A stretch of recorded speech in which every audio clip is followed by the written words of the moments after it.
예레미야 39장 11절에서 18절 말씀입니다.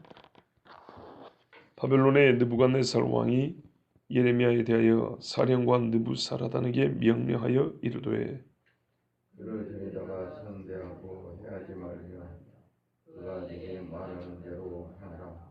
이에 사령관 느부사라단과 내시장 느부사스반과 궁중장관 네르갈 사레셀과 바벨론 왕의 모든 장관이 사람을 보내어 예레미야를 감옥들에서 데리고 사반의 손자 아이감의 아들 그드라에게 넘겨서 그를 집으로 데려가게 하며 그가 백성 가운데 사니라.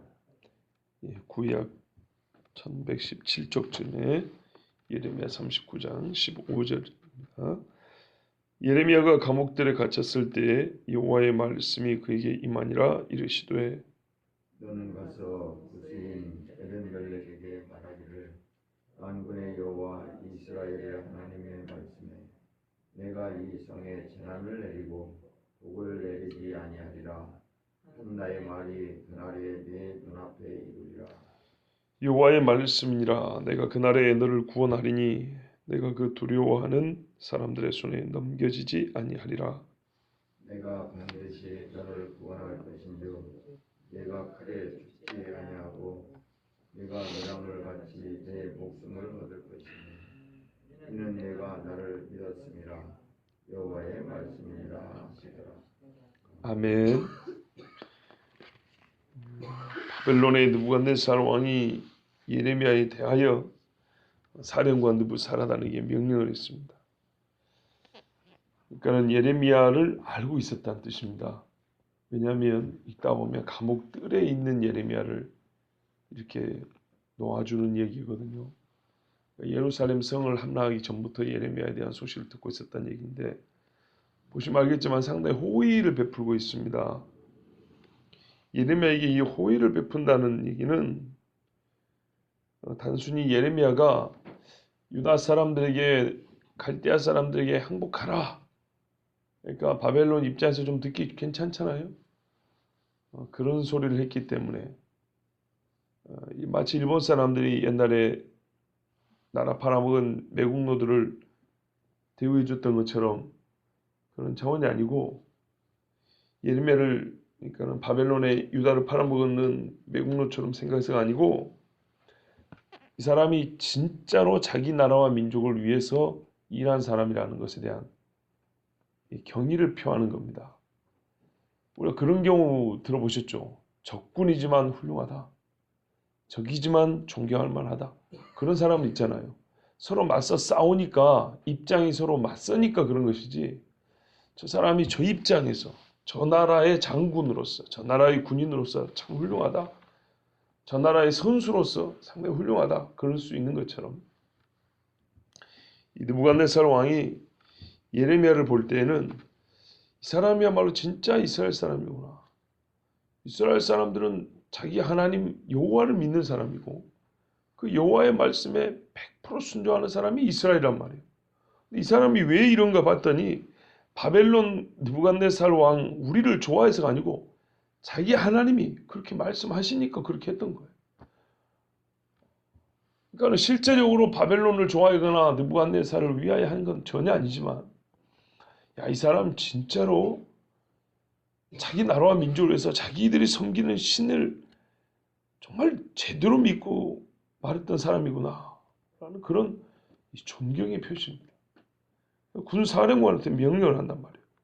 예레미야라는 사람을 만나면 그 사람에게는 호의를 베풀으라고. 이 외에 뒤에 보면 또 이야기가 나오는데요. 자, 일단 오늘 말씀에 보면 어떻게 호의를 베풀었냐면 12절에 보세요. 선대하고, 잘 보살피라는 얘기고요. 해하지 말라. 선대하고 해하지 말라. 해하지 않는 것만 하더라도 이거는 전시 상황에서 최대한의 예우입니다. 최대한의 예우. 그런데 더하여 뭐라면 그가 너에게 말하는 대로 하라. 여러분, 바벨론의 최고위층인 군사령관인 느부사라단이 예레미야의 말을 들을 이유가 어디 있습니까? 자기는 정복군의 점령군의 우두머리입니다. 근데 이 저항하다가 망한 나라의 일개 이 선지자인지 뭔지 알 게 뭐예요, 바벨론 사람이. 그 사람의 말을 들어주라는 거예요. 자존심 상할 만하죠. 그런데 역시 느부갓네살 이 사람도 자존심 상한 게 아니라 우리 왕이 당신을 존대할 정도로 당신이 너무 훌륭하다. 이렇게 생각하고 있는 것이 이제 뒤에도 보면 40장에도 보면 나옵니다. 하여튼 이 사람에게 내린 명령이 이거였어요. 마치 명령을 듣고 수행하는 상관을 모시듯이 예레미야에게 그렇게 하라는 겁니다.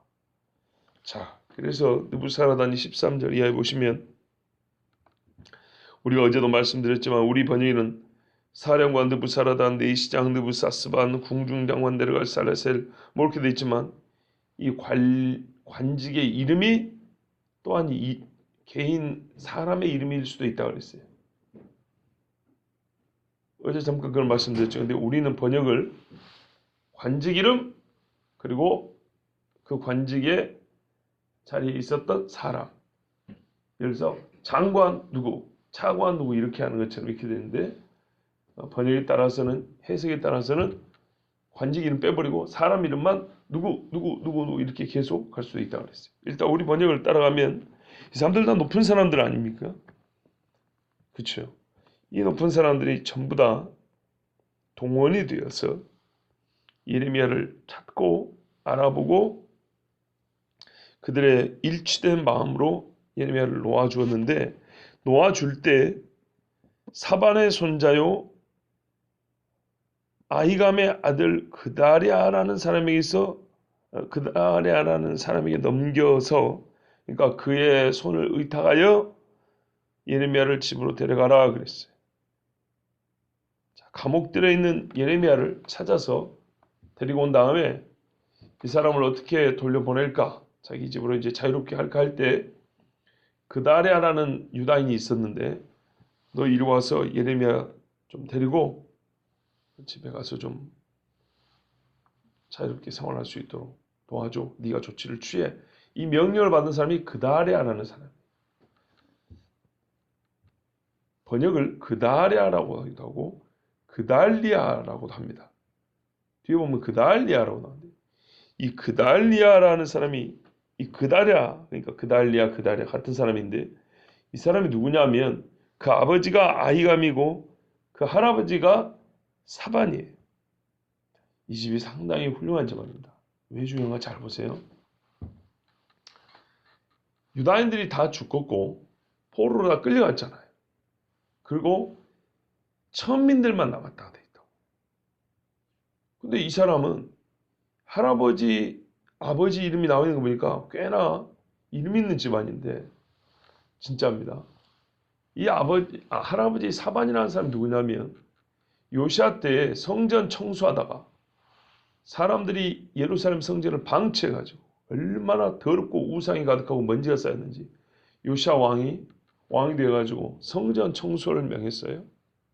그때 대제사장 hil기야가 성전에서 헌금함 주변에 율법서적을 발견했어요. 원래 율법서가 거기 있으면 안 되는 겁니다. 근데 못된 왕들 당시에 내팽개 쳐진 거고 또는 제사장들이 혹시 이거 태울까봐 없애버릴까봐 숨겨놓은 거예요. 이걸 발견했는데 대제사장 hil기야가 신뢰할 만한 사람을 통해서 왕 요시아에게 이걸 전달했을 거 아니겠습니까? 그때 대제사장의 명령을 받아 왕 요시아에게 율법서를 전해준 사람이 사반이라는 사람입니다. 이 그다랴의 할아버지가 그 일을 한 거예요. 그리고 그 아버지 아히감 누구냐? 성경 칼로 잘라가지고 불태워버린 못된 인간이 있죠. 여호야김. 이 여호야김 당시에 우리야라는 선지자가 또 있었어요. 엘리야 말고 아니 예레미야 말고 우리야라는 그 다윗이 죽인 우리야 말고 동명이인인데 우리 번역으로 동명이죠. 그런 선지자가 또 있었는데 이 사람이 도망을 가니까 여호야김 왕이 사람을 시켜가지고 애굽으로 도망간 그 사람을 잡아와서 죽여버렸어요. 못됐죠. 그때 당시에 예레미야를 혹시 죽을까봐 사전에 미리 숨겨준 사람이 바로 이 그다랴의 아버지 아히감입니다. 자, 우리는요 어제는 정말 이 나라를 위한 것 같지만은 전혀 이 나라를 위해서 마땅히 기도해야 됐었는데, 우리가 이 앞에서도 읽었어요. 고관들이 일반 평민들은 성전을 모여서 기도하고 있는데 고관들은 전혀 기도하지 않고 자기들끼리 모여서 시간을 때우고 있었고, 왕 앞에 가서 충원을 구하지 아니하고 이 나라를 위해서 우리가 기도한다고 회개한다고 말하지 않았던 그 고관들, 그리고 왕은 죽임을 당하고 눈이 빠지고 끌려가는 이야기를 들었어요. 근데 오늘은요, 잊혀진 것 같고 사람들 머릿속에는 잊혀졌지만 하나님에게서는 잊혀지지 않았던 사람들이 구원받은 이야기입니다. 이 높은 사람이 살아있을 수가 없어요. 다 포로로 옛날부터 끌어갖고 죽였단 말이에요. 그런데 이 명망 있는 집안에 사람이 살아있었는데 이 이유가 뭐라고요? 그 할아버지가 율법을 발견하여 왕에게 가져간 사람이에요. 여호야김 왕에게 있었던 사람들은 율법을 예레미야를 통해서 주신 하나님의 말씀을 갖고 오는 것 같는데 믿지 않았지만, 이 사반과 hil기야 시대에는 이 사람들이 하나님의 말씀을 듣고 벌벌 떨면서 왕에게 갖고 와서 왕이 읽어보시고 우리가 어떻게 해야 될지 가르쳐 주십시오. 그랬단 말이에요. 그리고 그 아버지 아히감은 여호야김이라는 못된 왕이 선지자를 잡아 죽일 때 하나님의 종 선지자가 혹시 죽임을 당할까 봐 미리 숨겨주었던 사람. 이 집안의 아들이 그다리아라는 사람입니다. 그래서 하나님이 살려줬어요. 이 사람이 이제 예레미야를 돌보게 됩니다. 그래서 예레미야가 이제 감옥에서 풀려나와서 백성 가운데 사니라, 자유롭게 생활할 수 있었다는 얘기죠. 자, 그런데 그 전에 무슨 일이 있었냐면, 하나님이 예레미야가 아직 감옥 뜰에 있을 때, 그러니까 갇혀 있을 때 구스 사람 에벤멜렉에 대하여 예언을 하나 해주셨어요. 에벤멜렉 기억나시죠? 이 못된 사람들이 예레미야를 진창 속에 던져버렸을 때, 진창이, 그러니까 진흙이 모가지까지 차는 동에 그 굴에 웅덩이에 던져놓고 떡 하나 주지 않냐고 물 한 모금 주지 않고 곧 여기서 죽을 수밖에 없을 때 구스 사람, 이방 사람, 흑인입니다. 그러니까 구스는 성경에 아프리카 에티오피아를 말하거나 또는 동방 땅을 얘기합니다. 동방 지역. 무슨 말이냐면 구스는 함의 아들이란 말이에요. 아시죠? 함의 아들인데 이 구스가 셈과 함과 야벳이 처음에는 방주가 멈춘 다음에 동쪽으로 다 이동하고 살았단 말이에요. 그리고 흩어졌거든요. 그러니까 이 동방에서 있다가 그 후손들이 아프리카로 건너갔어요. 그래서 구스라는 지역, 구스라고 불리는 사람은 이 동방에도 있고, 요즘 말하면 중동의 어느 지역, 그러니까 뭐 이란이나 이라크 이쪽에도 구스라고 불리는 사람이 있고, 배 타고 건너서 아프리카에 지금 뭐 에티오피아나 수단 같은 이런 지역이 있죠. 여기가 구스라고 보통 부르기도 합니다. 자, 그러니까 이쪽이든 저쪽이든 간에 이스라엘 사람에게는 완전한 이방인. 근데 이 사람이 감히 유다의 고관들의 그 기세를 무시하고 왕에게 가서 그들은 악합니다라고 말을 하고 예레미야를 살려줘야 합니다. 그리고 왕이 용기를 내서 그래 그러면 여기 있는 사람 30명 데려와서 살려라. 이렇게 했지 않습니까? 자, 이런 사람을 하나님이 어떻게 대우하시는가? 그의 영혼을 하나님이 어떻게 돌보시는가? 뭐라 했냐면 16절에 보시면 만군의 여호와 이스라엘 하나님이 만군의 여호와, 나라가 위기할 때 꼭 하나님 만군의 여호와를 합니다. 느부갓네살 왕의 군대에 망한 나라에도 하나님은 모든 군대의 하나님이라고 그래요. 싸워 이기는 하나님이죠. 특별히 이 이름이 분명히 여기서 드러납니다. 그 실제가 드러납니다. 이 성에 재난을 내리고 복을 내리지 아니하리라. 예, 말씀한 그 재앙을 내릴 그날이 너 눈앞에 일어날 거다. 정말로 네가 무서워 벌벌 떨 날이 있을 것이다. 근데 이 말이 무슨 말이에요? 내가 한 말을 내가 실행할 것이고 동시에 너는 네가 그때 당시 예레미야를 살려준 거 잘한 일이라는 것을 네 눈으로 보게 될 거다. 왜냐면 예레미야 이거 예언해가지고 사람들 미움받고 죽을 뻔했지 않습니까? 근데 예레미야는 옳고 저들은 악합니다라고 에벤멜렉은 판단을 했거든요. 그래, 너의 판단이 옳았다는 거, 네가 정말 바른 선택을 했다는 것을 보게 될 거다. 그래서 하나님이 뭐라고 약속을 해주냐면 17절에 보시면 내가 너를 구원할 거다. 네가 두려워하는 모든 사람들 그 손에 넘겨지지 않을 거다. 심판이기 때문에 내가 나머지 사람 다 넘겨줘 버린 건데 너는 내가 붙들고 있으리라. 아무리 갈대아 군대 와서 네 목숨을 내놓으라고 뺏으려고 해도 내가 절대로 내주지 않을 거다. 그 말씀을 18절에 보면 이렇게 표현합니다. 반드시 너를 구원한다. 이야, 반드시란 말 안 빼도 이건 반드시 해줘요. 하나님 반드시 해줘요. 그런데 하나님 스스로 강조하셨어요. 반드시 내가 너를 구원한다. 어떻게 칼에 죽지 아니하고 노량물같이 네 목숨을 얻을 것이다. 여러분, 여기 노량물은 그냥 도둑질한 게 아니고요. 전시에 승리한 군대가 패한 군대의 물건을 취하는, 그래서 전시에 이득을 취했다 해서 전리품이라고 합니다. 다윗이 옛날에 전쟁할 때마다 승리하고 물건을 취해가지고 자기 형제들에게 선물로 주고 그랬단 말이죠. 그렇게 네 생명을 너는 얻을 것이다. 그러니까는 노량물, 전리품처럼. 자, 여기서 우리가 간단히 한 세 가지 정도 찾아낼 수 있어요. 분명히 전쟁이 일어날 거다. 아직 전쟁이 끝나지 않았을 때 이야기입니다. 이거는 미리 예언을 준 거니까. 전시에 너는 살 거다. 그런데 어떻게 해요? 노량물은 싸움에서 이긴 사람이 취하는 거란 말이에요. 네가 저 무수하는 바벨론 군대에서 그들을 내가 이기고 네 생명은 내가 뺏어서 살려줄 거다. 그들이 아무리 손으로 너를 부여잡으려도 내가 그걸 움켜서 다시 뺏어서라도 너를 살려줄 거다. 그리고 또 하나 그거 아시죠? 왜 이긴 군대가 지는 군대의 것들을 갖고 갑니까? 그 싸움의 수고에 대한 보상입니다. 너는 이 전쟁에서 이 나를 위하여 내가 예언한 그 일을 믿었고 또한 선지자를 살려주는 그 수고를 한 데 대한 내가 보상으로, 상으로 내가 이 위험한 순간에서 너를 구원해 줄 거다. 이런 말입니다. 예, 하나님의 상이에요. 하나님의 상. 환난과 근심으로 고통을 하는 자에게는 안식으로 갚으시는 것이 하나님의 공이시니 그랬어요. 데살로니가후서 1장에 보면. 자, 하나님이 왜 에베멜렉을 반드시 구원해 주시는 것이죠? 구체적으로 말하면 예레미야를 살려주었기 때문인데요. 하나의 원리적으로 말하면 성경에 뭐라고 되냐면 이는 네가 나를 믿었음이라 그랬어요. 항상 이 원리예요.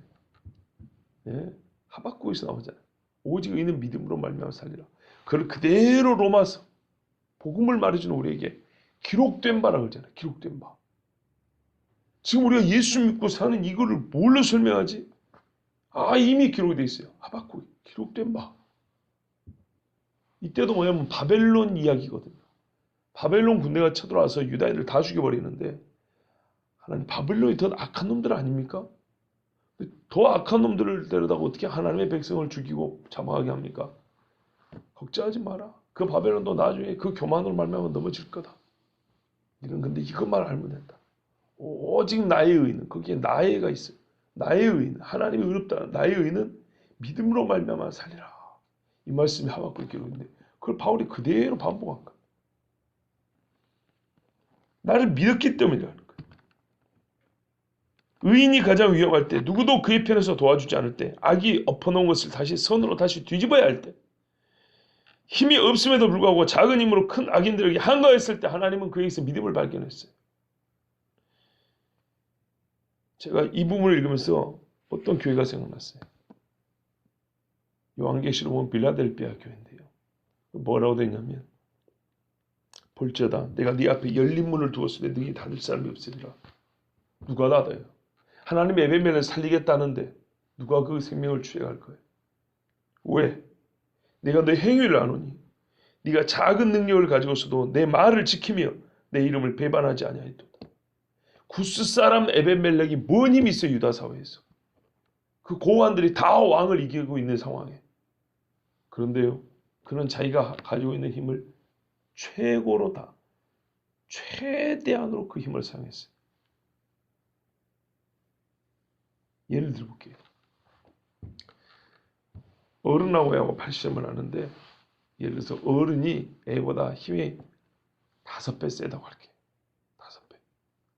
그런데 어른이 힘을 10분의 1만 쓰고 있어요. 10분의 1만. 아니면은 10분의 2는 안 되고 10분의 1.9. 2가 되면 5분의 1이 돼버리잖아요. 근데 애가 어른으로 기준하면 10분의 2 하면 애가 최대인데 어른이 1.9를 쓰고 있을 때 애가 2를 다 해서 힘을 썼어요. 그럼 이길까요? 못 이길까요? 이기겠죠. 그런데 A 입장에서는요. 진액을 다 쏟아내야 돼요. 자기 힘을 다 써야 되니까. 그래서라도 어른을 넘겼을 때 어른이 힘이 없어서가 아니라 그 모습만 봐도 대견하게 보이겠죠. 그죠? 얼마 전에 그 인터넷 영상이 재밌는 게 있었어요. 중국에서 무슨 오라 프로그램인데 오라 프로그램인데 정말 감동을 준 게 하나 있었어요. 초등학생 애들을 이렇게 이제 체력 테스트 내지는 운동 경기를 시켰어요. 줄다리기가 있었거든요. 근데 누가 봐도 이쪽 애들이 이게 생겼어요. 봐도. 근데 한 애가 이쪽 편에 약한 쪽에 한 애가 맨 뒤에 줄 잡고 있었는데요. 힘이 밀리니까 이쪽으로 금방 가요. 근데 얘가 정말 누가 봐도 오 힘을 다해서 줄을 붙잡고 있는 거예요. 그래서 거의 끝난 경기인데 안 끝나고 버티고 있는 거예요. 얘 하나 때문에 다시 이렇게 당겨진 거예요. 근데 워낙에 이제 힘이 약하니까 이쪽이가 누가 봐도 이쪽이 강해요. 다시 이쪽으로 막 밀려가요. 그런데 애가 끝까지 정말 얼마나 애를 쓰는지 이래다 사람이 이렇게 힘쓰다 죽겠다는 정도까지 애가 애를 쓰고 애를 쓰고 결국에는 이겼어요. 이 오락 프로그램이 오락으로 끝난 게 아니라 어른들이 감동을 받은 거예요. 정말 마치 목을 걸듯이 초등학생인데 그 줄다리기가 뭐라고. 그런데 온 힘을 다 썼어. 그래서 끝내는 질 것 같은 팀을 이기게 한 거예요. 그리고 얘가 쓰러져 버렸단 말이에요. 와, 엄청났어요. 하나님이 우리에게 보고 싶은 믿음이 이런 거예요. 우리가 믿음 작아요. 작은 믿음인데요. 그나마도 우리는 반도 안 쓰고 살아요. 작은 믿음이지만 100%를 쓰고 살면요. 만만한 믿음이 아니에요. 그런데 스스로 작다는 겸손까지는 괜찮은데 스스로 너무 작다고만 생각하니까 아무것도 안 해요. 믿음을 써야 될 때도 쓸 줄도 몰라요. 왜? 믿음이란 힘을 써본 적이 없으니까. 우리가요, 기도가 그렇게 능력은 없어도요, 우리가 갖고 있는 기도의 능력을 작지만 100%만 다 써도요, 웬만한 영적 전쟁에서 이겨낼 수 있어요. 근데 안 써요. 내가 무슨 기도 능력이 있을까? 내 기도가 뭐 이러면서 기도를 안 해요. 저희 할머니가 만나면 거의 대부분 기도를 해달라 그럽니다. 그리고 저를 위해서도 기도를 그 자리에서 해줍니다. 우리 손자들 위해서 기도해 줍니다. 그런데 그 할머니가 기도를 하면 우리 인간적으로 볼 때 뭐 얼마나 할 수 있겠습니까? 예? 진짜 백발노인인데 허리도 못 펴는 그 노인이. 그런데요, 그 연세에 당시에 무학이에요, 무학. 글은 배우셔갖고 글을 읽을 줄 있지만 그 좀 예, 그 지식과 그 언변과 체력도 약한지 완전 노인이 기도를 하면 얼마나 할 수 있을 것 같습니까? 그런데도요, 자기 한계에서 최선을 다하는 기도예요. 손자들이 은혜가 된단 말이에요. 또 어린애들 기도를 보세요. 어린애들은 똑같아요. 노인하고 어린아이들은. 어린애들이 뭘 얼마나 알고 뭘 얼마나 기도할 것 같습니까? 그런데요, 그렇지 않아요. 애들이 하는 기도 안에서 그 아이가 할 수 있는 최대치가 나올 때는요, 듣는 우리도 감동이 됩니까? 안 됩니까? 되죠. 하나님은 안 들으실까요? 듣는다니까요. 들어요. 어릴 때 우리 시골 교회 어느 집사님 집에 팔에 뭐가 병이 생겨가지고 유망이 뭐가 났어요. 근데 주일날 오후에 그분이 회개장부를 이렇게 하고 집에 왔는데 둘째 딸인가 아빠 이거 보니까 아빠가 팔꿈치 이렇게 돼 있으니까 아빠 제가 기도할게요 그랬대요. 그래가지고 이거를 이렇게 만지면서 애가 기도했는데 싹 나버렸어요. 순식간에 나버렸어요. 그 이야기를 이제 교인들에게 해주고, 성경이 어린아이와 젖먹이 입으로 권능을 세우시며 이는 원수와 보수하러 잠잠케 하려 하십니다. 원수와 원수를 갚겠다고 막 달려드는 사람들이 잠잠할 수밖에 없는 기도의 능력이 어린아이의 입에 있다 그러지 않습니까? 근데 우리는 그걸 무시한단 말이에요. 어린 내가 뭐 믿음 있겠어. 너희는 같이 놀고 있어.